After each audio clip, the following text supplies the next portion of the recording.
Alors aujourd'hui, je vous parle d'une énorme merde, un philosophe des Lumières qui a fait rayonner la France au niveau de la cueillerie mondiale, Jean-Jacques Rousseau. Bon alors le début de sa vie, il est pas tout rose, le mec né en Suisse. Jusque là, ça va. Mais sa mère meurt en couche. Et pour arranger le tout, il a un père bien responsable qui va s'embrouiller avec un officier français et prendre la fuite, l'abandonnant à seulement 10 ans. Le mec a pas de mère, une figure paternelle plus que douteuse, c'est l'enfance d'un méchant de film, tu m'étonnes qu'il ait filé un mauvais coton. Alors dans notre bienveillance catholique, on aurait tendance à avoir pitié de lui, mais faut pas se laisser attendrir. Plus tard, quand il s'installera en France, il va avoir 50 ans. Mais il va tous les abandonner. Il avait pas les moyens de subvenir à leurs besoins. Et quand tu connais les conditions des orphelinats de l'époque, c'est pas un cadeau qu'il leur a fait. Vaut mieux un père gauchiste qu'un orphelinat dans le Paris du XVIIIe siècle. Et puis c'est pas sa faute de toute façon, mais celle de la société. Retenez bien ça parce que ça va être son excuse à chaque fois qu'il va avoir des idées ou faire des actions de fils de pute.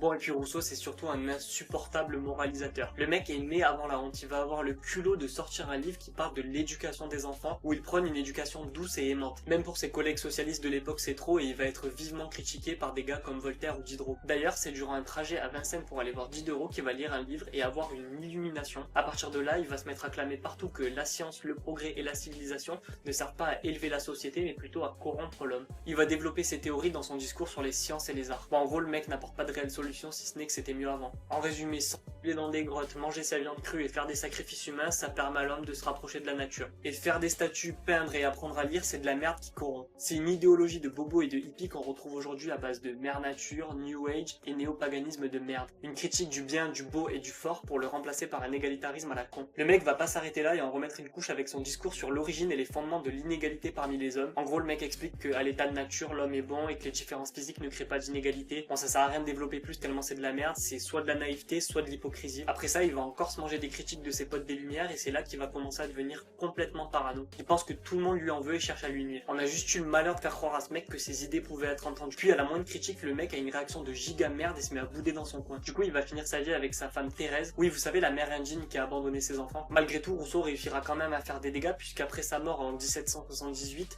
son idéologie va inspirer des grands noms de la Révolution française comme Robespierre ou Danton, en leur faisant croire que la volonté générale, celle du peuple en l'occurrence, est légitime, leur permettant ainsi de justifier les dizaines de milliers de morts qu'entraînera la terreur.